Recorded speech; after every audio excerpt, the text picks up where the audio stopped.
அந்த பரம்பொருளே வெவ்வேறு பெயர்களில் இருந்து ஒவ்வொரு தொழில்களையும் அவரேதான் செய்கின்றார்.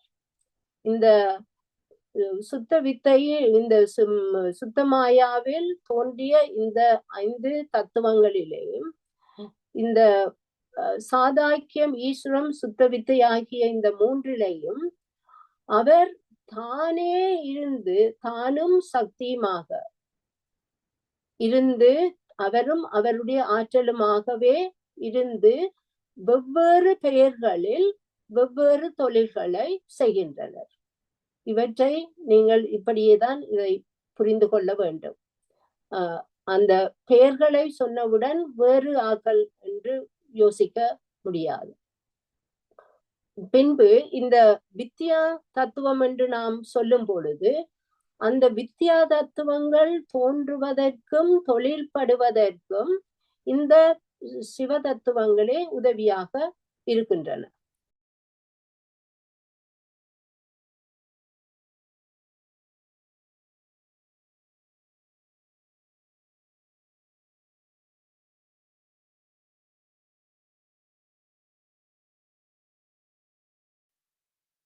சமாதானம். அனைவருக்கும் வணக்கம். உலக அமைதி, ஒற்றுமை, மன அமைதி, சமாதானம், ஆரோக்கியம் ஆகியவற்றினை முன்னிலைப்படுத்தி நடத்தும் ஒரு சக்தி வாய்ந்த கூட்டு தியானத்தில் கலந்து கொண்டிருக்கும் அனைவருக்கும் உலக அமைதி நல்லிணக்க குழு PSSM தமிழ் யூரோப் சார்பாக எமது இதயபூர்வமான நன்றியை தெரிவித்துக் கொள்கின்றோம்.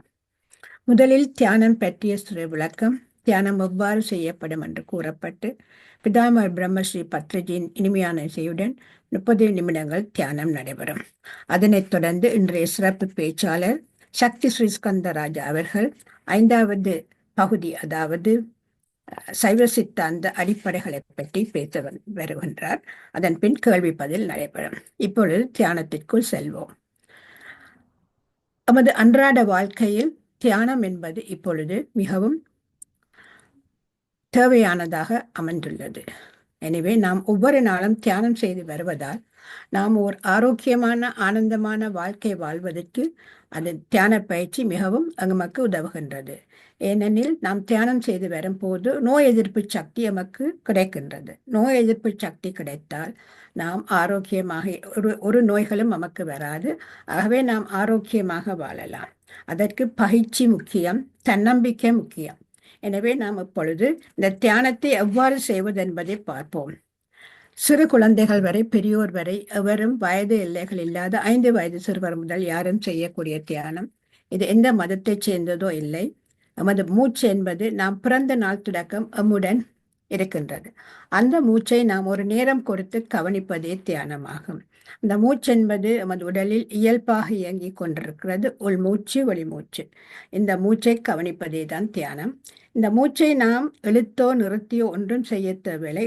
தன்பாட்டில் நமது உடலில் இயங்கிக் கொண்டிருப்பதை நாம் கவனித்தல் வேண்டும். எண்ணங்கள் வருவது இயல்பு. அதை விடுத்து மீண்டும் மீண்டும் நாம் நமது மூச்சுக்கே வர வேண்டும். அப்பொழுது தியானம் கைகூடும். நமக்கு எண்ணங்கள் அற்ற போகும் நேரத்தில் நமது உடலில் பிரபஞ்ச சக்தி என்று சொல்லப்படும் இறை சக்தி நமது உடலில் இயங்குகின்றது. நமது உடலுக்கு வருகின்றது. அது நாடி நரம்புகளை சீராக, இரத்த ஓட்டத்தை சீராக ஓடச் செய்யும். அதனால் தான் எங்களுக்கு நோய் எதிர்ப்பு சக்தி உண்டாகின்றது. இப்பொழுது நாம் அந்த தியானத்தை ஒரு இசையுடன் செய்வோம். முதலில் தியானம் செய்வதற்கு ஒரு சுகமான ஆசனம் தேவை. மற்றது நாங்கள் ஆடாமல் அசையாமல் இருந்தால்தான் எங்களுக்கு அந்த சக்தியை நாங்கள் கூடிய விரைவில் எடுக்கக்கூடியதாக இருக்கும். அதுக்கு முதுகுத்தண்டு வளையாது இருக்க வேணும்.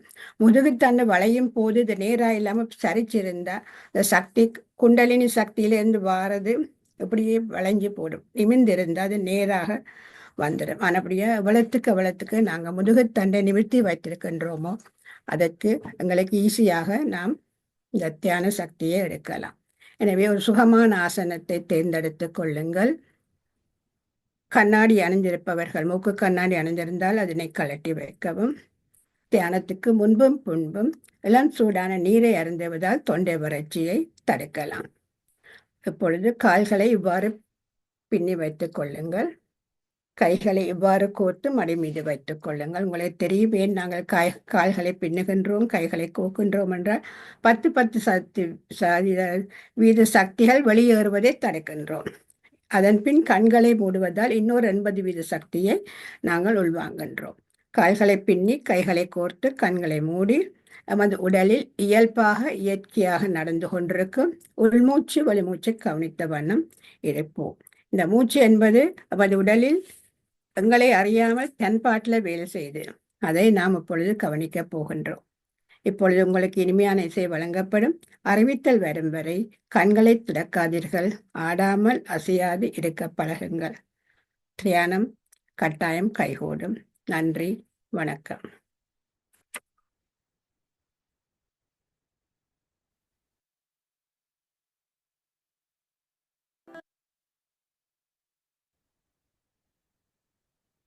அனைவரும் இயல்பான நிலைக்கு வாருங்கள்.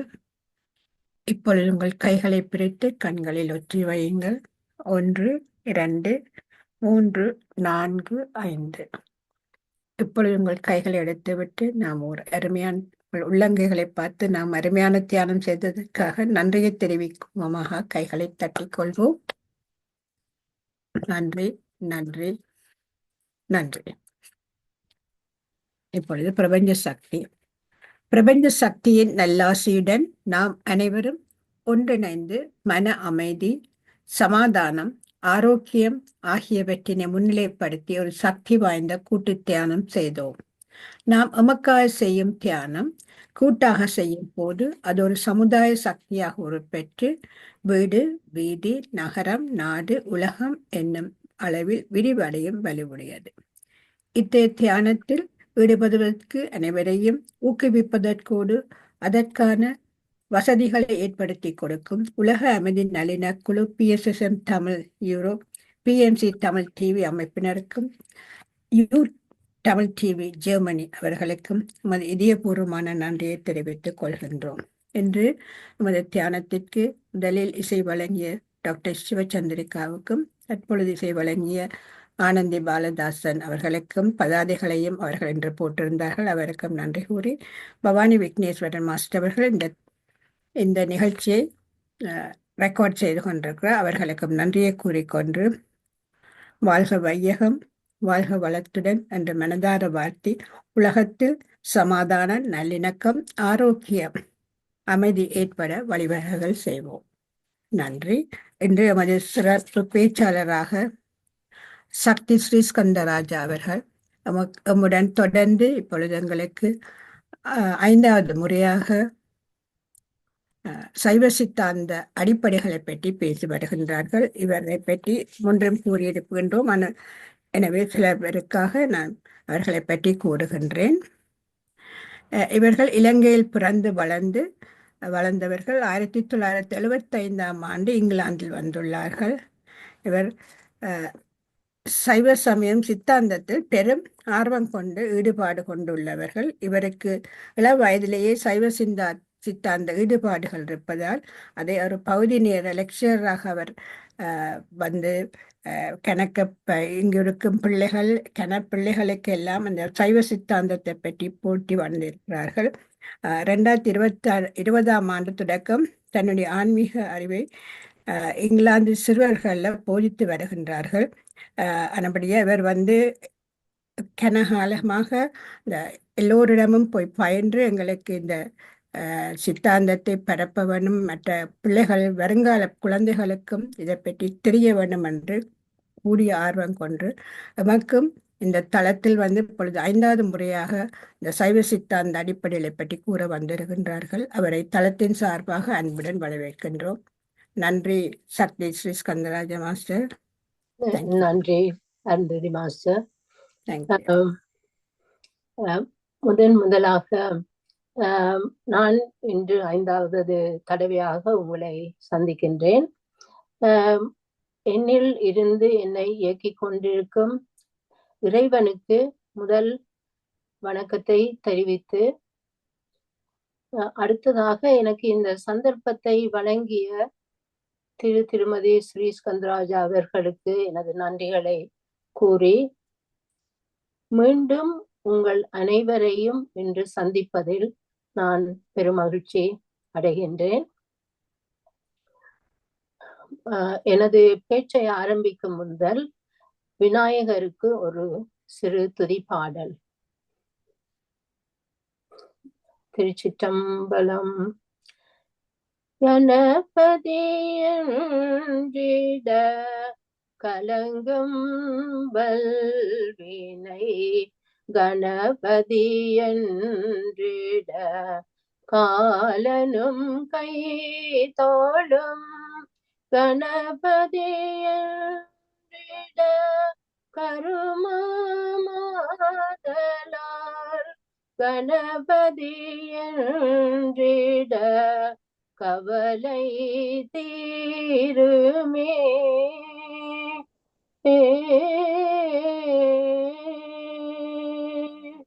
திருச்சிற்றம்பலம்.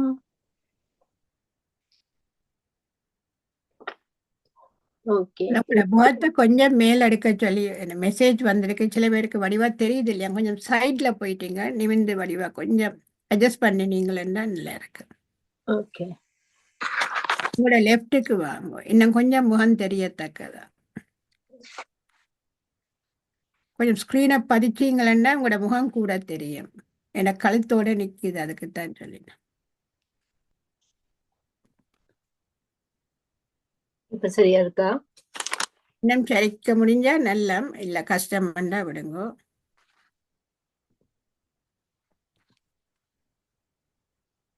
நீங்க பின்னால போனோன்னா உங்களோட எல்லாம் மறையுது.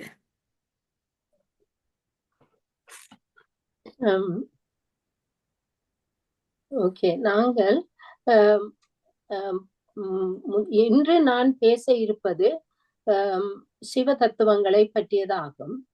அதை பேசுவதற்கு முன்பாக நாங்கள் கடந்த 4 சந்திப்புகளிலும் எவற்றை உங்களுடன் கலந்து கொண்டேன் என்பதை மிகவும் சுருக்கமாக கூறி அதன் பின்பு சிவ தத்துவத்துக்கு வரலாம் என யோசிக்கின்றேன்.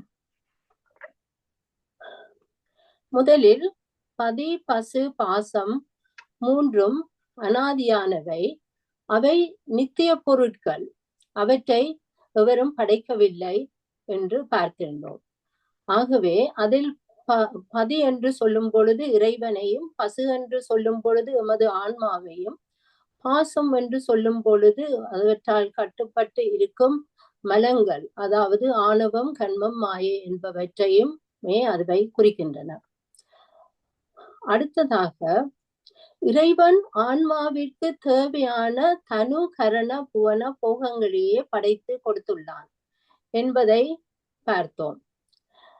தனு என்று சொல்லும் பொழுது எமது உடம்பையும், கரணம் என்று சொல்லும் பொழுது எமது உடம்பில் உள்ள கருவிகளையும், புவனம் என்று சொல்லும் பொழுது உலகங்களையும், போகங்கள் என்று சொல்லும் பொழுது நாம் அனுபவிப்பதற்கு தேவையான பொருட்களையும், அவைகள் அனைத்தையும் இறைவன் படைத்து எமக்கு தந்துள்ளார். அவற்றை பற்றிய விளக்கங்களை நாம் முன்பு பார்த்திருந்தோம். அடுத்ததாக இறைவனுக்கு 2 இலக்கணங்கள் உண்டு என்பதை பார்த்தோம். அவற்றை பற்றி ஒரு கொஞ்சம் இன்று கூடுதலாக உங்களுக்கு கூறுவதற்கு இருக்கின்றேன். ஏனென்றால் சிவ தத்துவங்களை பற்றி கதைக்க வரும் பொழுது இவைகள் உங்களுக்கு உதவியாக இருக்கும். இவற்றில் நான் கூறவை இறைவனுக்கு 2 விதமான இலக்கணங்கள் என்று சொல்லும் பொழுது, சொரூப இலக்கணம், அது அவனுடைய இயற்கையான நிலை. அடுத்தது தடத்த இலக்கணம். தடத்த இலக்கணம் என்று சொல்லும் பொழுது இறைவன் இந்த உயிர்களின் மேல் உள்ள கருணையினால் அவன் ஒரு அருவம், உருவம், அருவுருவமாகிய 3 நிலைகளில் நின்று அவன் எமக்கு உதவி புரிகின்றான். தன்னுடைய இயற்கை நிலையிலிருந்து அவன் இறங்கி வந்து எமக்காக அருவம், உருவம், அருவுருவமாகிய உருவங்களை அவன் அருவம், உருவம், அருவுருவமாகிய நிலைகளில் நின்று எமக்கு உதவி புரிகின்றான். இவற்றில் முதலாக சொரூப இலக்கணத்தை பற்றி பார்த்தால், திருநாவுக்கரசு நாயனார் தன்னுடைய 6வது திருமுறையில் 97வது பதிகத்தில் 10வது பாட்டில் குறிப்பிடுகின்றார். 10வது பாட்டில் அவர் குறிப்பிடுகின்றார். அந்த பாடலின் முதல் தொடக்க வரியை உங்களுக்கு கூறி பின்பு கடைசியில் உள்ள சில வரிகளை கூறுகின்றேன். நேரத்தை கருதி எல்லாவற்றையும் கொஞ்சம் கவனமாக கதைக்க வேண்டியுள்ளது. பாடலின் முதல் தொடக்கம் மைப்படிந்த கண்ணாலும் தானும் என்று அந்த பாடல் தொடங்குகின்றது. அதன் முடிவில் அவர் கூறுகின்றார், இப்படியன் இந்நிறத்தன் இவ்வண்ணத்தன் இவன் இறைவன் என்று எழுதி காட்ட ஒண்ணாதே. எம்மால் அவனை இவன் இப்படித்தான் இருப்பான், இந்நிறமாகத்தான் இருப்பான், இன்ன வண்ணமாகத்தான் இருப்பான் என்று நாம் எழுதவோ காட்டவோ சொல்லவோ முடியாதபடி எமது வாக்குக்கும் மனத்திற்கும் அப்பாற்பட்டவன் நே இறைவன். அதுவே அவனுடைய சொரூப நிலை என்று அவர் அதில் குறிப்பிடுகின்றார். அதே நேரத்தில் நாங்கள் கேட்கலாம், அப்படியானால் இறைவன் இல்லை என்று சொல்லலாமா? அவனை ஒரு விதமாகவும் காண முடியாது என்றால் எப்படி அவன் இருக்கிறான் என்று சொல்லலாம். அப்படியும் சில சமயவாதிகள் அப்படியான கூற்றெல்லாம் கூறியிருக்கின்றார்கள். அவற்றையே மெய்கண்ட தேவர் அவர்கள் அப்படி இல்லை, இறைவன் இருக்கின்றான் என்பதை பலவிதமாகவும் கூறி நிரூபித்திருக்கின்றார்கள். நாங்கள் அவற்றை பற்றி பின்பு பார்ப்போம். இதில் இன்னும் ஒரு வரியை அவர் கூறுகின்றார், அவன் அருளாலே கண்ணாக காணுமல்லால் இப்படியன் இந்நிறத்தன் இவ்வண்ணத்தன் இவன் இறைவன் என்று எழுதி காட்ட ஒண்ணாதே. அதாவது அவனின் அருளாலேதான் நாம் அவனை காண முடியும். அவனின் அருளை எமது கண்ணாக கொண்டால்தான் நாம் அவனை காண முடியுமே தவிர மற்றும்படி காண முடியாது என்று அவர் அதில் கூறுவதையும் காணக்கூடியதாக உள்ளது. இதனையே மாணிக்க வாசகரும் தன்னுடைய திருவாசகத்தில் சிவபுராணத்தில் ஒரு பகுதியில் கண்ணுதலான் தன் கருணை கண் காட்ட என்று கூறுகின்றார். கண்ணுதலான் தன் கருணை கண் காட்ட, அவனுடைய கருணை கண்ணை எனக்கு தந்தான், அந்த கண்ணால் நான் அவனை கண்டேன் என்று மாணிக்க வாசகர் கூறுகின்றார்.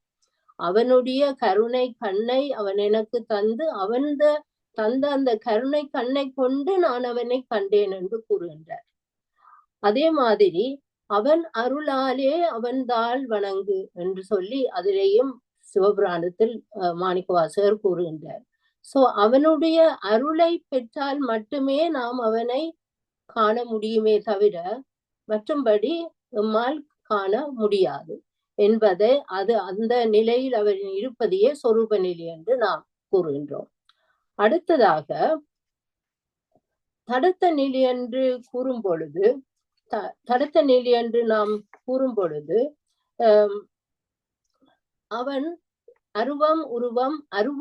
உருவமாக பல விதமான உருவங்களை எடுத்து அதன் மூலமாக எமக்கு காட்சி தந்து எம்மை வழி நடத்துகின்றார். அதில் தடத்த திருமேனி கொள்ளும் அந்த முதல்வனே பஞ்சகிருத்திய கடவுளாக ஆகின்றான். எமக்கு இந்த 5 தொழில்களையும் படைத்தல், காத்தல், அழித்தல், அருளல், மறைத்தலான அந்த 5 தொழில்களையும் பஞ்சகிருத்தியம் என்று அதை சொல்லுவார்கள். பஞ்சகிருத்திய கடவுளாக ஆவதுடன் அந்தந்த பொருட்களின் சக்தியோடு தன்னுடைய சக்தியோடு, சக்தி என்று நாம் கூறுவது அவனுடைய ஆற்றலை, இறைவன் அவனுடன் இருக்கும் ஆற்றலே நாம் சக்தி என்று ஒரு பெண்ணுருவம் அதுக்கு கொடுத்து அதை சக்தி என்று கூறுகின்றோம். அது இறைவனின் ஆற்றலாகும்.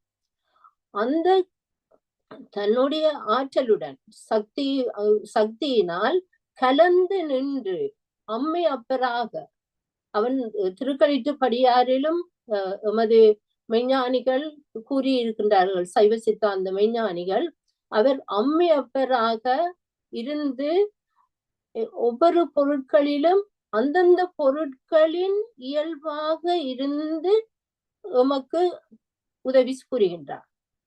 அப்படி அவன் கலந்த அந்த நிலையில் உலகம் முழுவதும் பதியுடன் சம்பந்தப்பட்டே அவன் தொழிற்படுகின்றான். அதையேதான் நாம் இறைவன் உலகம் முழுவதும் நிறைந்து உள்ளான் என்று நாம் கூறுவது அதையே. இதுவே தடத்த நிலையாகும். இதை காரைக்கால் அம்மையார் தனது அற்புத திருவந்தாதியில் ஒரு பாடலில் பின்வருமாறு கூறியுள்ளார். அவனே இரு சுடர் தீ ஆகாசம் ஆவான், அவனே புவி புனல் காற்றாவான், அவனே இயமானனாய் அட்டமூர்த்தியுமாய் ஞானமயமாகி நின்றானும் வந்து என்று கூறுகின்றார். அதில் அவனே இரு சுடர் என்று அவர் கூறுவது சந்திரன் சூரியன். அதன் பின்பு தீ ஆகாசம் புவி புனல் காற்று என்று ஐம்பூதங்களை கூறுகின்றார். பின்பு இயமானன் என்று சொல்வது எமது ஆன்மாவை. அப்ப நாங்கள் கூட்டியதை பார்த்தோமே ஆனால் 5 பூதங்கள், சூரியன் சந்திரன் எமது ஆன்மா, அந்த 8மாக சேர்ந்து அவன் அட்டமூர்த்தியாக இந்த உலகில் இருக்கின்றான் என்று சொல்லி அவர் சொல்லுகின்றார். அதாவது இந்த உலகத்தில் உள்ள எல்லா பொருட்களிலும் அவன் நிறைந்து உள்ளான் என்பதையே அவர் இந்த பாட்டின் மூலமாக நமக்கு சொல்லுகின்றார்.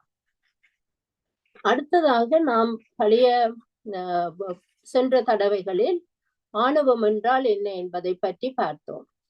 அவற்றுக்கு உரிய முழு விளக்கங்களையும் நாங்கள் முன்பே வடிவாக பார்த்திருந்தோம். ஆனபடியால் அதை பற்றி நான் திரும்பவும் போக வேண்டியதில்லை.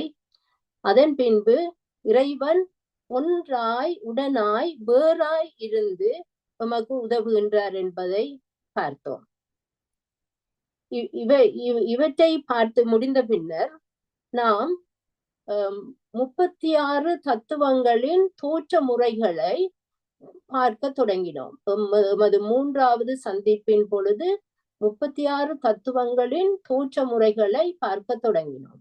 அப்படி பார்க்கும் பொழுது நான் கூறியிருந்தேன், மனவாசகம் கடந்த தேவநாயனார் தன்னுடைய உண்மை விளக்கத்தில் தெரிந்தவற்றை பற்றி முதல் கூறி பின்பு தெரியாதவற்றை பற்றி கூறுகின்றார் என்று.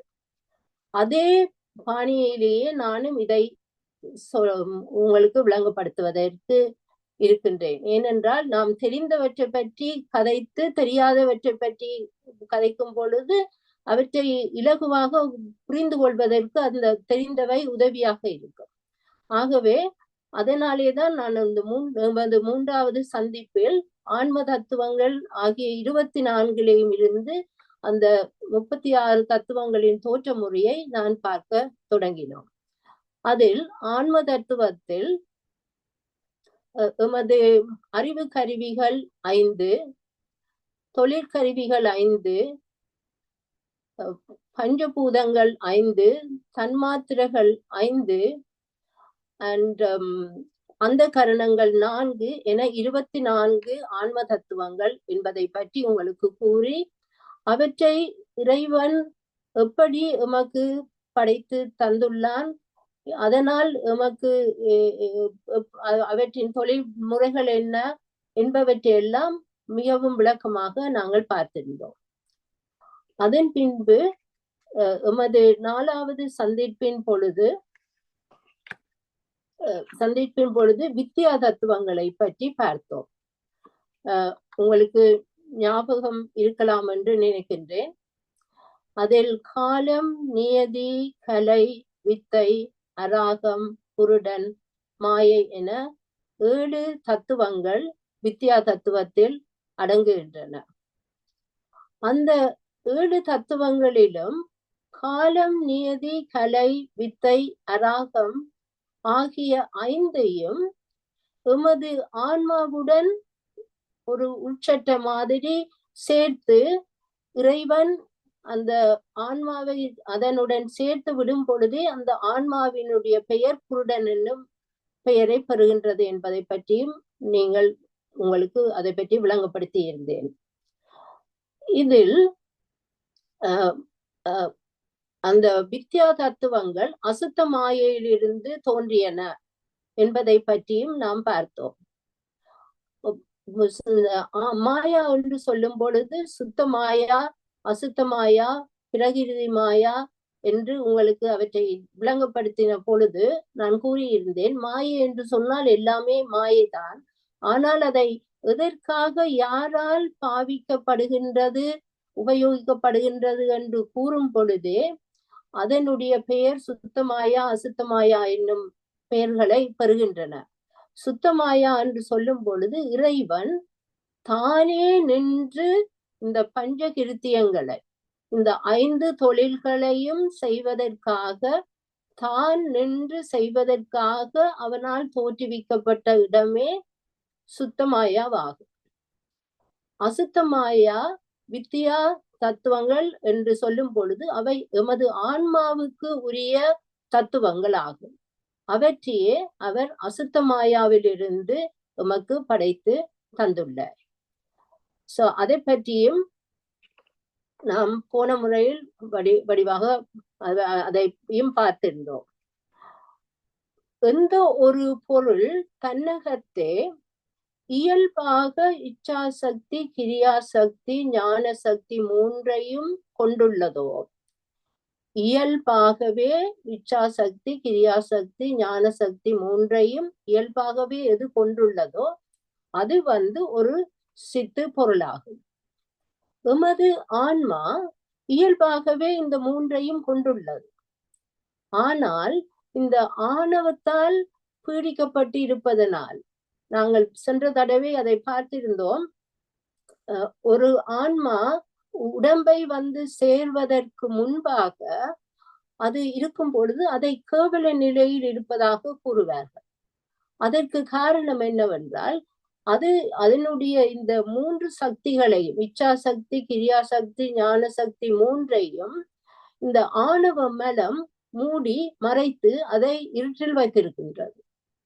அதனாலே அந்த உயிர் இந்த 3 சக்திகளும் அதுக்கு அறிவு சக்திகள் இருந்து அது சித்து பொருளாக இருந்த பொழுதும் அதனால் இயங்க முடியாத நிலையில் இருப்பதனாலேயே அதை கேவல நிலையில் இருக்கின்றது என்று சைவ சித்தாந்தம் கூறுகின்றது.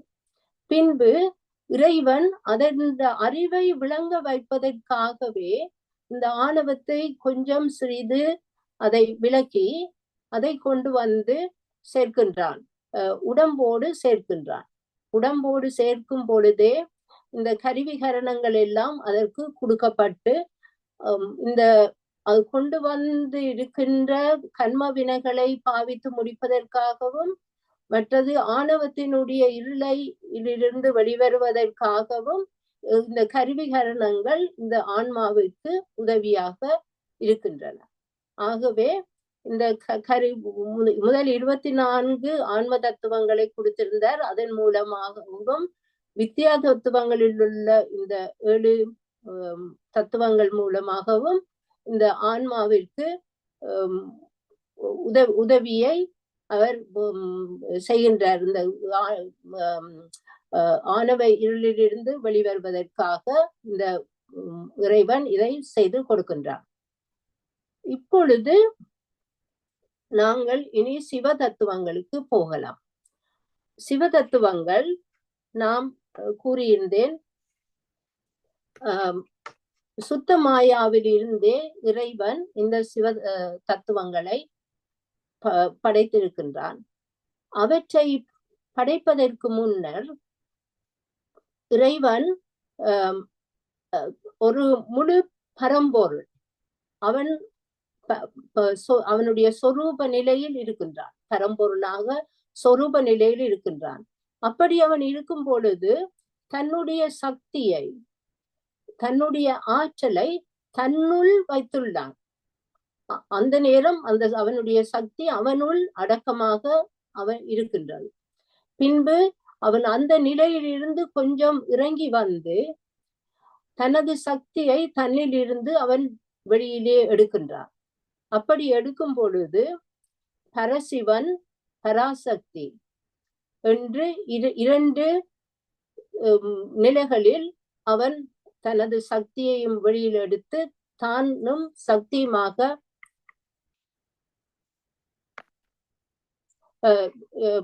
தானும் சக்தியுமாக தோற்றமளிக்கின்றான்.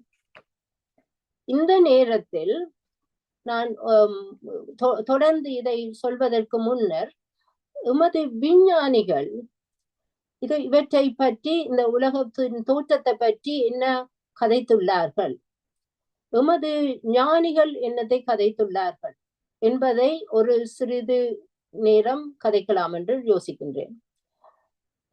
இந்த உலகம் எப்படி தோன்றியது என்பதை எமது விஞ்ஞானிகள் இப்பொழுதும் ஆராய்ச்சி செய்து கொண்டேதான் இருக்கின்றார்கள். இந்த உலகத்தை யார் படைத்தார்கள், அல்லது இந்த உலகம் இப்படியேதான் நெடுகவே இருந்ததா, இது எப்படி தோன்றியது, இதன் தொடக்க பொழுது இதை எதிலிருந்து இந்த உலகம் தோற்றுவிக்கப்பட்டது, இதனுடைய மூலப்பொருள் என்ன என்று எல்லாம் பலவிதமான ஆராய்ச்சிகள் செய்து கொண்டேதான் இருக்கின்றார்கள். அப்படி இருந்தும் இன்னும் ஒரு முடிவுக்கு அவர்கள் வரவில்லை. இப்பொழுதும் சில விஞ்ஞானிகள் இதற்கு பொதுவாக நான் ஆல்பர்ட் ஐன்ஸ்டைன் கூறின ஒரு இதை எடுத்தேனேயானால் அதில் அவர் கூறுகின்றார், there is a perfect brain behind all the natural physical laws என்று அவர் கூறுகின்றார். ஏனென்றால் இந்த இப்படியான ஒழுங்குமுறையில் எமது தற்பொழுது நாங்கள் கூடுதலாக கதைத்து கொண்டிருக்கின்றோம். இந்த பிளானெட்டுகள் எல்லாம் ஒரே லைன்ல நிற்கின்றன என்றெல்லாம் நாங்கள் கதைத்து கொண்டிருக்கும் பொழுது நாம் இதை பற்றி கதைப்பதும் மிகவும் பொருத்தமான விடயமாக இருக்கும் என்று யோசிக்கின்றேன். இவ்வளவு ஒழுக்கமான முறையில், ஒழுங்கான முறையில் இவைகள் எல்லாம் நகர்ந்து கொண்டு இருக்கின்றன. இந்த விண்மீன்கள் எல்லாம் நகர்ந்து கொண்டிருக்கின்றன. இப்படியெல்லாம் ஒருவர் ஒரு பெரிய ஒரு பெர்ஃபெக்ட் பிரெயின், அவர் ஐன்ஸ்டைன் சொன்ன மாதிரி அப்படி ஒன்று இல்லாமல் எப்படி இது எல்லாம் ஒரு ஆள் தன்னிலேயே தோன்றி இருக்க முடியுமா, இல்லை என்பதே சில விஞ்ஞானிகளின் இது. ஆனால் சில விஞ்ஞானிகள் அதை வெவ்வேறு விதமாக எடுத்து கூறிக்கொண்டிருக்கின்றார்கள். ஆனால் எமது மெய்ஞானிகள் எந்த விதமான ஆராய்ச்சியும் செய்யவில்லை, எந்த விதமான ஆய்வு கூடத்திலும் போய் தமது நேரத்தை செலுத்தவில்லை. ஆனால் ஒரு இடத்தில் இருந்து கொண்டே இந்த பிரபஞ்சம் முழுவதையும் எப்படி இயங்கிக் கொண்டு இருக்கின்றது என்பதை பார்த்து பலவிதமாகவும் எமக்கு தமது பாடல்கள் மூலமாக, தமது உரைகள் மூலமாக எமக்கு சொல்லி இருக்கின்றார்கள். அதில் நாம் பாரதியாரின் ஒரு பாடலை பார்த்தேன். அதில் அவருக்கு பராசக்தியை பார்த்து, காளி மாதாவை பார்த்து பாடியிருக்கின்றார். விண்டுரைக்க அரிய அரியதாய் விரிந்த வான வெளியென நின்றனை, அண்ட கோடிகள் வானில் அமைத்தனை, அவற்றில் எண்ணற்ற வேகம் சமைத்தனை, மண்டலத்தை அணுவணுவாக்கினால் வருவது எத்தனை, அத்தனை யோசனை கொண்ட தூரம் அவற்றிடை வைத்தனை, கோலமே உன்னை காளி என்று ஏத்துவேன் என்று சொல்லி அவர் கூறுகின்றார். அண்ட கோடிகள் என்று அவர் சொல்வது விண்மீன்கள், கோள்கள், துணைக்கோள்கள் முதலிய அனைத்தையும் உள்ளடக்கி பரந்து விரிந்திருக்கும் இந்த பிரபஞ்சத்தையே தான் அவர் அப்படி கூறுகின்றார். அதில் அவர் யோசனை என்று கூறுவது பழைய காலத்தில் தூரத்தை அளப்பதற்கு பாவித்த ஒரு வேதகால அலகு. அதன்படியே அவர் சொல்லுகின்றார், இந்த இவையெல்லாம் ஒவ்வொரு கோள்களுமே ஒவ்வொரு கோள்களுக்கு இடைக்குள் எவ்வளவு தூரத்தில் அவை நகர்ந்து கொண்டிருக்கின்றன, எவ்வளவு தூரம் ஒரே மாதிரியாகவே ஒரே அந்த அவற்றுக்குரிய உள்ள அந்த தூரங்களுக்குள்ள உள்ள அந்த இதுகள் எப்படியாக இருக்கின்றன, எப்படியான யூனிஃபார்மிட்டியோடு அதுகள் மூவ் பண்ணி கொண்டு இருக்கின்றன என்பதை பற்றி எல்லாம் மிகவும் அழகாக இந்த பாடலில் அவர் குறிப்பிட்டுள்ளார். இனி நாங்கள் இதை தொடர்ந்து இறைவன் எப்படி இந்த உலகத்தை தோற்றினான் தொடக்கம் என்று சொல்லி எமது மெஞ்ஞானிகள் சைவ சித்தாந்தத்தில் கூறியிருக்கின்றன என்பதை பார்ப்போம். இது முதலில் பரசிவன் பரசக்தி ஆக அவர் வந்த பின்பு இறைவன் பரசிவன் என்று சொல்லும் பொழுது அவனுடைய முழுவது ஞான சக்தியையுமே அது குறிக்கின்றது. பராசக்தி என்னும் பொழுது அவனுடைய கிரியாசக்தி. அப்பொழுது அவன் முதலில் இந்த சுத்தமாயின் ஒரு பகுதியை தனது முழு ஞான சக்தியாலும் அவன் நோக்கும் பொழுது அதில் ஒரு அசைவு உண்டாகின்றது. அந்த அசைவே நாதமாகும். அதையேதான் பிக் பேங் தியரி என்று சொல்லி விஞ்ஞானிகளும் கூறிக்கொண்டிருக்கின்றார்கள். இப்படி நாதம் தோன்றும் பொழுது இந்த நாதம் சிவனுக்கு ஒரு நிலைக்களமாக அமைகின்றது. அதன் பின்பு அவன் தன்னுடைய கிரியாசக்தி முழுவதையும் செலுத்தி அடுத்த பகுதியாகிய மாயா சுத்த மாயை நோக்கும் பொழுது அதில் ஒரு சுழற்சி உண்டாகின்றது. அந்த சுழற்சியே விந்து தத்துவம் ஆகும். அதுவே சக்திக்கு இடமாக அமைகின்றது.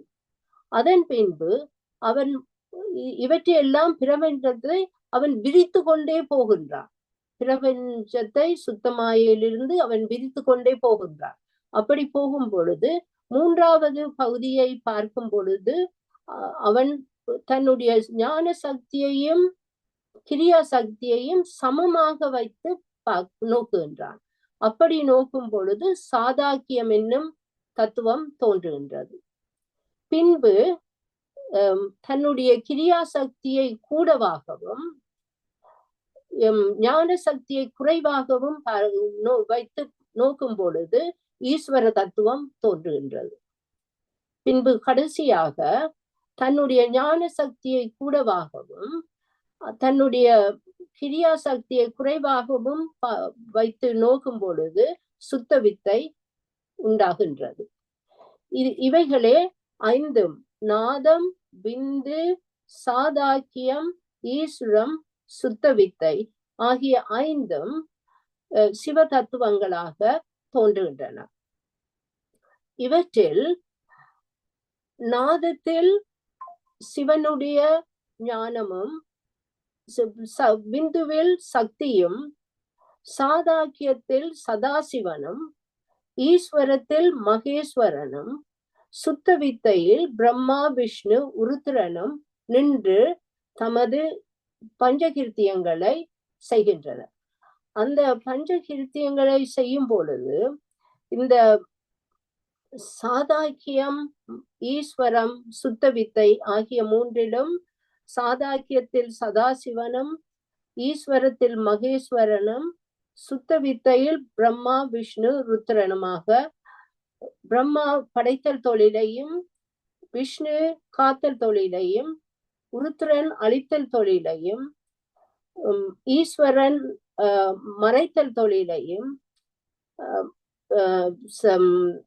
சதாசிவம் அருளல் தொழிலையும் நின்று இயக்குகின்றார்கள். இவற்றை இன்னும் கொஞ்சம் கூடுதலாக விளக்க வேண்டும். ஏனென்றால் இந்த இவர்களின் பெயர்கள் இப்படி இருந்தவுடன் நாம் யோசிக்க முடியாது அவர்கள் வேறு ஆட்கள் தான் அவற்றை செய்கின்றார்கள் என்று. அப்படி அல்ல. அந்த பரம்பொருளே வெவ்வேறு பெயர்களில் இருந்து ஒவ்வொரு தொழில்களையும் அவரேதான் செய்கின்றார். இந்த சுத்த வித்தையில், இந்த சுத்தமாயாவில் தோன்றிய இந்த 5 தத்துவங்களிலேயும் இந்த சாதாக்கியம், ஈஸ்வரம், சுத்த வித்தை ஆகிய இந்த 3லையும் அவர் தானே இருந்து, தானும் சக்தியுமாக இருந்து, அவரும் அவருடைய ஆற்றலுமாகவே இருந்து வெவ்வேறு பெயர்களில் வெவ்வேறு தொழில்களை செய்கின்றனர். இவற்றை நீங்கள் இப்படியேதான் இதை புரிந்து கொள்ள வேண்டும். அந்த பெயர்களை சொன்னவுடன் வேறு ஆக்கள் என்று யோசிக்க முடியாது. பின்பு இந்த வித்யா தத்துவம் என்று நாம் சொல்லும் பொழுது அந்த வித்யா தத்துவங்கள் தோன்றுவதற்கும் தொழில்படுவதற்கும் இந்த சிவ தத்துவங்களே உதவியாக இருக்கின்றன. அதே நேரத்தில் இந்த வித்யா தத்துவங்களை அசுத்த மாயையிலிருந்து தோன்றிய இந்த தத்துவங்களை வழிநடத்துவதற்காக தனது ஏவலின் கீழ் அனந்த தேவர் என்னும் ஒரு வித்தியேஸ்வரரை அதற்கு பொறுப்பாக இறைவன் கொடுத்துள்ளான் என்றே சைவ சித்தாந்தம் கூறுகின்றது. அதாவது ஒரு பக்குவப்பட்ட ஆன்மாவிற்கே அந்த தொழிலை அவர் கொடுத்துள்ளார். அப்படி கொடுத்திருந்தாலும் இறைவனின் ஆணையின் கீழாகவே அவர் அந்த தொழில்களை கவனித்துக் கொண்டு இருக்கின்றார். அதையும் நாம் புரிந்து கொள்ள வேண்டும். அடுத்ததாக நீங்கள் யோசிக்கலாம், இந்த பிரம்மா விஷ்ணு உருத்திரட்டு 3 தொழிலுக்கு பிறகு ஈஸ்வரம் என்று மகேஸ்வரன் என்று சொல்லும் பொழுது அவர் செய்வது மறைத்தல் தொழில். சோ நாங்கள் கேட்கலாம், இறைவன் எதற்காக ஒரு மறைத்தல் தொழிலை செய்ய வேண்டும் என்று சொல்லி. அந்த மறைத்தல் தொழிலை அவர் செய்வதற்கு காரணம் என்னவென்றால், நாம் கொண்டு வந்த எமது கர்ம வினைகளை நாம் பாவித்து முடிக்க வேண்டும். அதை பாவித்து நாம் முடிக்க மட்டும் நாம் ஒரு பக்குவப்பட்ட ஆன்மாவாக வர முடியாது. பக்குவப்பட்ட ஆன்மாவாக நாம் வரும் பொழுதுதான் உமக்கு இறைவனை போய் அடைவதற்கு உரிய பக்குவ நிலை எமக்கு உருவாகும். அதற்காக அப்படியான நிலையை எமக்கு உருவாக்குவதற்காகவே இறைவன் இந்த மறைத்த தொழிலை செய்து அவன் தான் அதில் இருந்து கொண்டு தன்னை காட்டாமல் உலகத்தை எம்முடன் இறைவன் இருக்கின்றான். அனைவரிலேயும் எம்முடைய அறிவுக்கு அறிவாக எமது உயிரில் அவன் இருக்கின்றான். ஆனால் அவனை நாம் காண்பதில்லை, உணர்வதில்லை. அதற்கு காரணம் அவன் தன்னை காட்டாமல் இந்த உலகத்தை எம்மை காணும்படி செய்கின்றான். இதனாலேயே இந்த நிலையற்ற உலகத்திற்கு பின்னால் நாம் ஓடிக்கொண்டு திரிகின்றோம். அப்படி திரிந்து அவன் செய்கின்றான் என்னென்றால், நீங்கள் நல்லவற்றை செய்து நீங்கள் கொண்டு வந்த உங்களுடைய கர்ம வினைகளை பாவித்து அவற்றை முடித்து கொண்டு நீங்கள் திருப்பியும் வந்து சேருங்கள் என்றுதான் அவன் எங்களை இங்கு அனுப்பி இருக்கின்றான்.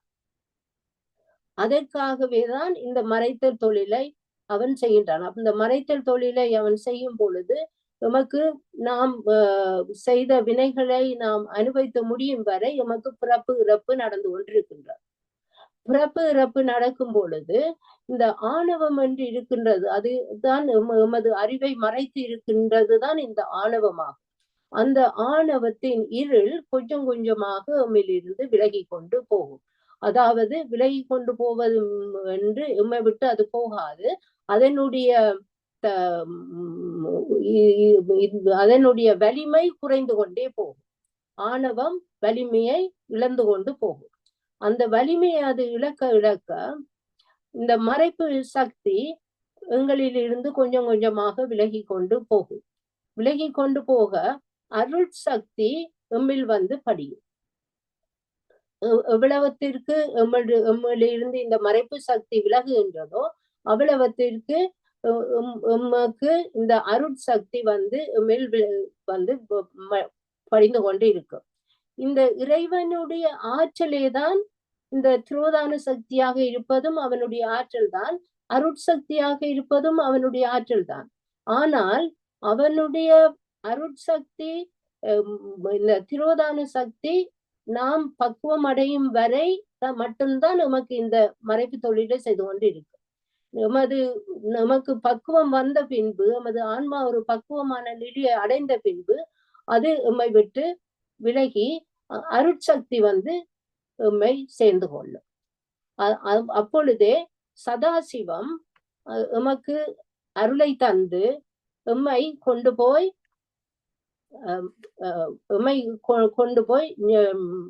நாதத்தில் சேர்த்து விடும். அந்த அருட்சக்தி கொண்டு போய் எம்மை நாதத்தில் சேர்த்து விடும். நாதம் என்று சொல்லும் போது அது இறைவனின் சிவனின் இடமாகும். இப்பொழுது நாங்கள் பார்த்தோமே ஆனால் நாதத்தின் முடிவில் இருப்பவனே இறைவன். நாம் இந்த 36 தத்துவங்களையும் பார்க்கும் பொழுது மண்ணில் இருந்து நாதம் வரை 36 தத்துவங்கள் வருகின்றன. 24 ஆன்ம தத்துவங்கள், 7 வித்யா தத்துவங்கள், 5 சிவ தத்துவங்கள், எல்லாமாக 36 தத்துவங்கள். இவைகளை நாம் எம்முடைய ஆன்ம ஈடேற்றத்துக்காகவே இறைவன் படைத்து கொடுக்கின்றார். அவற்றை நாம் கடக்கும் பொழுது, இந்த 36 தத்துவங்களையும் நாம் கடக்கும் பொழுதே நாம் போய் இறைவனை அடையக்கூடியதாக நமக்கு இருக்கின்றது. இப்படி இந்த தத்துவங்களில் சிவ தத்துவத்தில் நாம் பார்த்தோமே ஆனால் அருவத்திருமேனிகள் 4 இருக்கின்றன. சிவம், சக்தி, நாதம், விந்து என்பன அருவத்திருமேனிகளாகவும், உருவ திருமேனிகளாக பிரம்மா, விஷ்ணு, ருத்ரன், மகேஸ்வரனும், அருவுருவ திருமேனியாக சதாசிவனும் இருப்பதை நாம் பார்க்கக்கூடியதாக இருக்கின்றது. நீங்கள் இதை பார்த்தீர்களானால் நான் உங்களுக்கு கூறியிருந்தேன், பரசிவன், பராசக்தி என்று வந்து அதன் பின்பு சிவனுக்கு இடமாக நாதமும், சக்திக்கு இடமாக விந்துவும், சதாசிவனுக்கு இடமாக சாதாக்கியமும், மகேஸ்வரனுக்கு இடமாக ஈஸ்வரமும், பிரம்மா, விஷ்ணு, ருத்ரர்களுக்கு இடமாக சுத்த வித்தையும் இருப்பதாக கூறினேன். இதில் அருவத்திருமேனிகள் சிவம், சக்தி, நாதம், விந்து. உருவ திருமேனிகள் பிரம்மா, விஷ்ணு, ருத்ரர், மகேஸ்வரர். அருவுருவ திருமேனியாக சதாசிவம் அல்லது சிவலிங்க திருமேனி என்று நாம் வழிபடும் சிவலிங்கம் திருமேனியையே சதாசிவம் என்று நாம் கூறுகின்றோம். இதில் இன்னும் ஒரு விடயம் உங்களுக்கு கூறலாம். அந்த சதாசிவ திருமேனி என்று நாம் சொல்லும் பொழுது நம்முடைய மூலஸ்தானத்தில் வழக்கமாக நாம் சிவலிங்க திருமேனியை வைத்துத்தான் நாம் வழிபடுவது வழக்கமாக இருக்கிறது. அதன் காரணம் என்னென்றால், சிவலிங்கத்தை நாம் பல அதற்குரிய மற்ற ஒவ்வொரு உருவங்களாக மகேஸ்வரன், வெவ்வேறு நடராஜர் அப்படி என்று சொல்லி எண்ணும் பொழுது அவர்களுக்கு உரிய மந்திரங்களை சொல்லியே பூஜாவை அந்தணர்கள் செய்வார்கள். இதில் நீங்கள் சிவலிங்க திருமேனி என்று இருக்கும் பொழுது நீங்கள் விரும்பிய ஒரு இறைவனுடைய ஒரு தோற்றத்தை சொல்லி அதற்குரிய மந்திரத்தை பாவிப்பதன் மூலம் அவர்களால் அதற்குரிய உருவத்தை கிரியேட் பண்ண முடியும். கிரியேட் பண்ணி அதற்குரிய பூஜாவை அந்த உருவத்திற்கு அவர்களால் செய்ய முடியும். அதனாலேயே தான் சிவலிங்க திருமேனியை நீங்கள் சிவனுடைய கோயில்களில் பார்த்தால் அவருடைய கருவறையில் சிவலிங்க திருமேனியே இருப்பதை நீங்கள் காணக்கூடியதாக இருக்கும். இந்த 9 விதமான இவருடைய இந்த திருமேனிகளை நவபேத திருமேனிகள் என்று கூறுவார்கள். இதை சிவஞான சித்தியாரில் 2 பாடல்கள் மூலம் அருணந்தி சிவாச்சாரியார் விளக்கியுள்ளார். சிவம், சக்தி, நாதம், விந்து, சதாசிவன், திகழும் ஈசன், உருவந்தருள் உருத்திரன் தான், மால் அயன் ஒன்றின் ஒன்றாய், பவம் தரும் அருவம் நாள், இங்கு உருவம் நாள், உபயம் ஒன்றாக, நவந்தரு பேதம் ஏகநாதனே நடிப்பன் என்பார். இந்த ஏகநாதனாக, இந்த ஒரு இறைவனாக இருப்பவனே இவைகளை எல்லாமாக அவன் நடிக்கின்றான் என்று அவர் கூறுகின்றார். அதே நேரம் அவர் சொல்லுகின்றார், சக்தியாய் விந்து சக்தியாய் மனோன்மணி தானாகி ஒத்துரு மகேசியாகி உமை திருவாணியாகி வைத்துரும் சிவாதிக்கு இங்கன் வரும் சக்தி ஒருத்தியாகும். எத்திரம் நின்றான் ஈசன் அத்திரம் அவனின் நிற்பன். இறைவன் எப்படி இருக்கின்றானோ அவன் இருக்கிற அதே மாதிரியே அதே தொழிலையே அவனும் அவளும் அவருடன் இருந்து அவருக்கு உதவியாக தொழில் செய்து கொண்டிருப்பார், அல்லது அவர் செய்யும் பொழுது அவர் தனது ஞானத்தை அவருக்கு கொடுத்து கொண்டிருப்பார் என்று அவர்களை அம்மை அப்பனாகவே அவரும் குறிப்பிடுவதை நாம் காணக்கூடியதாக உள்ளது. ஐ திங்க் நேரம் கூடுதலாக போய்விட்டது என்று நினைக்கின்றேன். ஓகே, இதிலிருந்து நாம் காணக்கூடியது என்னவென்றால், இந்த 36 தத்துவங்களையும் இறைவன் நாம் எமது ஈடேற்றத்திற்காக இறைவன் நமக்கு தந்துள்ளான். இவற்றை நாம் கடக்கும் பொழுது என்று நாம் சொல்லும் பொழுது, அதுக்காகத்தான் நீங்கள் அனைவரும் இந்த தியானம் செய்து கொண்டிருக்கின்றீர்கள். ஏனென்றால் எமது மனதை நாம் கண்ட்ரோல் பண்ண வேண்டும், எமது மனதை அடக்க வேண்டும். அப்படி அடக்கி நாம் எமக்கு இந்த மனம், வாக்கு, காயம் மூன்றாலும் நாம் எம்மை சுத்திகரிக்கும் பொழுதுதான் எமக்கு இப்படியான இந்த 36 தத்துவங்களையும் நாம் கடந்து இறைவனை போய் சேரக்கூடிய நிலை எமக்கு உருவாகும். ஆகவே நாம் இந்த தியானங்களை தொடர்ந்து செய்வதற்கு உங்களுக்கு அவர்கள் வழி நடத்தி கொண்டிருக்கின்றார்கள். நாங்கள் எல்லாரும் அதை பயன்படுத்த வேண்டும் என்றும் கூறி இந்த நேரத்தையும் கருதி இத்துடன் எமது இந்த 36 தத்துவங்களை பற்றி நாம் பார்ப்பது முடிகின்றது. அடுத்த தடவை எமது நாம் பேசும் இந்த வார்த்தைகளும் சுத்த மாயாவில் இருந்தே தோன்றுகின்றன.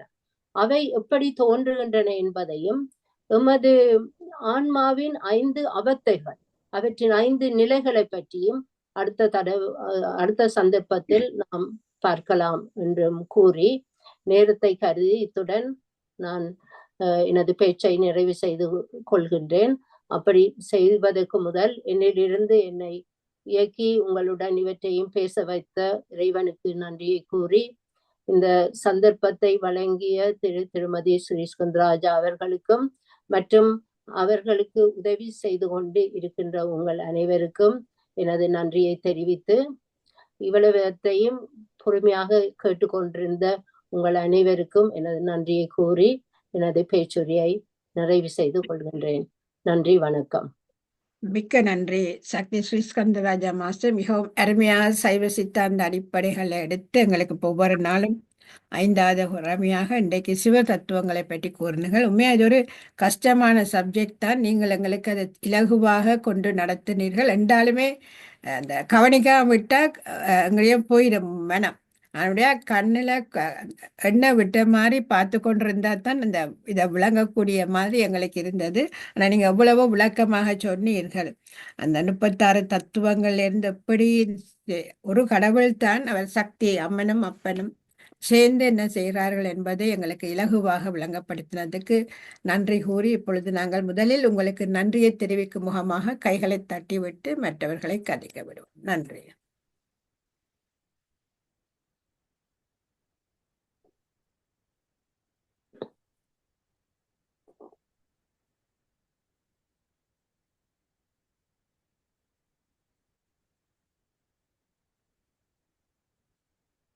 மிக்க நன்றி சக்தி மாஸ்டர். இப்பொழுது யாரும் பேச இருந்தால், எனக்கு கேள்விகள் இருந்தால் நீங்கள் கேட்கலாம்.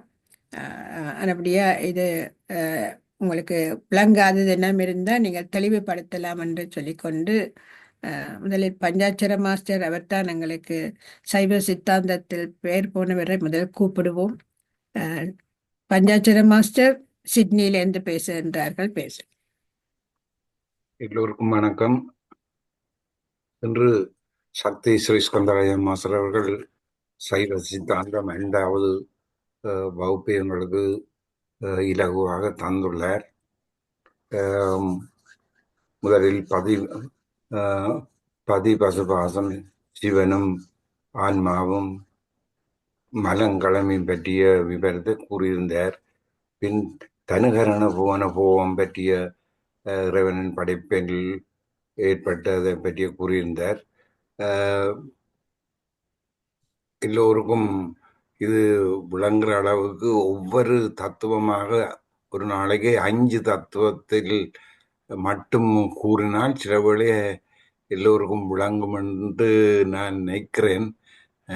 சக்தி ஸ்ரீ கணேச மாஸ்டர், நீங்கள் நினைச்ச மாதிரி விளங்கப்படுத்தலாம். இந்த தத்துவங்களை விளங்கப்படுத்தி கொண்டு போகிக்க ஒவ்வொரு தத்துவமாக 5க்கு மேல் எடுத்தால் ஆக்களுக்கு விளங்கும் என்று எனக்கு படை இல்லை. இருந்தாலும் நீங்கள் கொஞ்சம் கூடுதலாக தத்துவங்கள் 36 சொல்லி போட்டு அங்காலையும் போட்டீர்கள் என்றது எனக்கு விளங்குகிறது. மற்றும்படி எல்லாம் நல்லா இருந்தது என்று கூறி நிறைவு செய்கிறேன். வேறு யாரும் தங்களுக்கு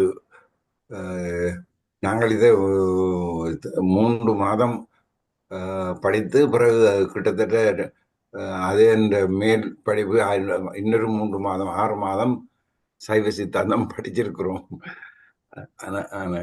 ஆனபடினால இதை விளங்கப்படுத்துறதுக்கு ஓரளவு விளங்கி இருந்தா தான் விளங்கப்படுத்தலாம், வாசிச்சிருந்தா தான் விளங்கப்படுத்தலாம் என்றதையும் கூறி விடைபெறுகிறேன். நன்றி, வணக்கம். மிக்க நன்றி பஞ்சாட்சர மாஸ்டர். அடுத்ததாக சுகேந்திரா மாஸ்டர், நீங்க பேசலாம். அனைவருக்கும் வணக்கம். இன்று சக்தி ஸ்ரீஸ்கந்தராஜ மாஸ்டர் உங்களுடைய பேச்சு மிகவும் நன்றாக இருந்தது. நான் இப்போது சைவ சித்தாந்த கிளாஸ் போய்கொண்டு இருக்கிறேன். என்றபடியா கொஞ்சம் விளக்கமாக இருந்தது நீங்கள் கதைக்கும் போது. அந்த நீங்க சொன்ன மாதிரி இன்றைக்கு சிவ தத்துவத்தை பற்றி விளக்கினீர்கள். நாதம் என்ற சிவம் என்றும் விந்து சக்தி என்றும் சதாசிவத்தை பற்றியும் ஈஸ்வரம் சுத்தவிந்தை பற்றியும் விளக்கினீர்கள் என்று அது கொஞ்சம் விளக்கம் கொஞ்சம் விரிவாக நீங்க கூறியிருக்கிறீர்கள். நாங்கள் அந்த 5ஐயும் மட்டும்தான் படிச்ச நாங்களே ஒழிய அங்கால விளக்கங்கள் படிக்கல. மற்றது நீங்க ஆத்ம தத்துவங்கள் 24 பற்றியும் மற்றது வித்யா தத்துவம் பற்றியும் முதல் கதைத்திருக்கிறீர்கள். இன்று சிவ தத்துவத்தை பற்றியும் கதைத்திருக்கிறீர்கள்.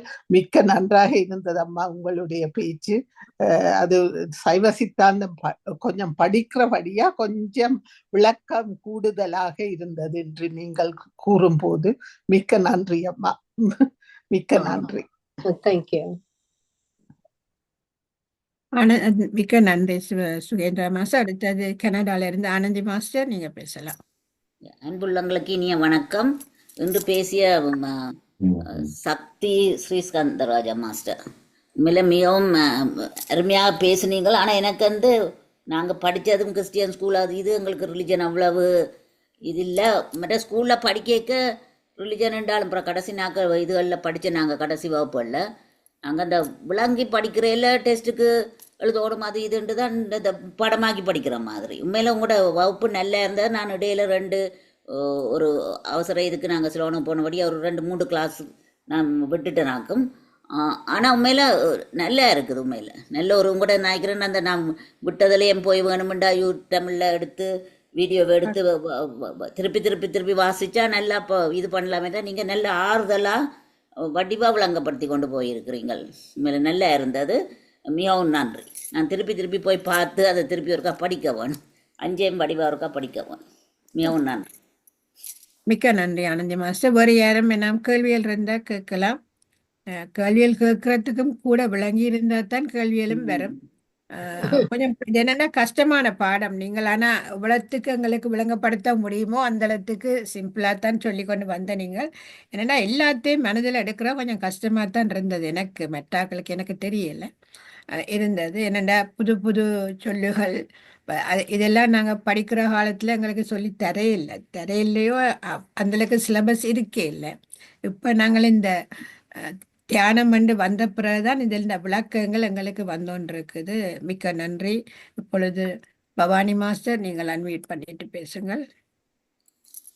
எல்லோருக்கும் வணக்கம். என்று சக்தி ஸ்ரீஸ்கந்தராஜா மாஸ்டர் நல்லொரு தெளிவான விளக்கத்தை தந்தார் எங்களுக்கு. நாங்கள் கொஞ்சம் சித்தாந்த கிளாஸஸுக்கு போகிறபடியா ஒரு அளவுக்கு கொஞ்சம் விளங்கினது கூடுதல். அவர் அங்கத்திலும் பார்க்க இங்கே கொஞ்சம் கூட விளங்கினது என்றால் எங்களுக்கு முதல் ஒரு பேசிக் இது வந்தபடியால் எங்களுக்கு விளங்கி கொண்டு வந்தார். என்றாலும் நீங்கள் இதை வடிவாக படித்து எங்களுக்கு விளங்கப்படுத்தியதுக்கு எங்கள் மிகவும் நன்றி. இது அவ்வளவு சுகமான அலுவல் இல்லை. வடிவாக படிப்பிச்சு கொண்டிருக்கிறீர்கள். இதை மீண்டும் மற்ற இதுகளையும் படிப்பிச்சு கொண்டு வருமாறு வேண்டிக் கொண்டு விடைபெறுகிறேன். வணக்கம். நன்றி பவானி மாஸ்டர். அடுத்ததாக சூரி மாஸ்டர் பேசுங்க. அன்மியூட் பண்ணுங்க. அனைவருக்கும் வணக்கம்.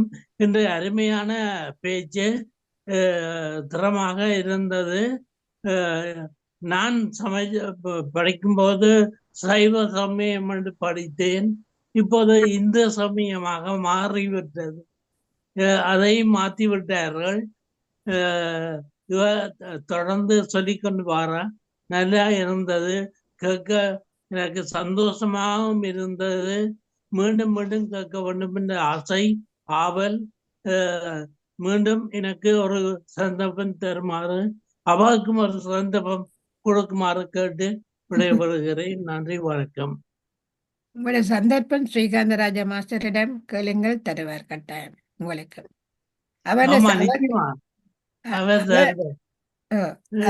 ஒவ்வொரு மாசம்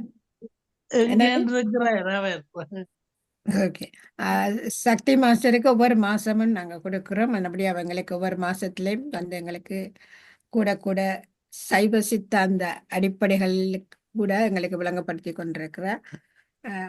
மிக்க நன்றி. ஒரு யாரும் இருக்கிறீர்களா? இல்லாட்டி நான் நாளையா ஒரு யாரும் பேசுறதுக்கு நாளையா நிகழ்ச்சி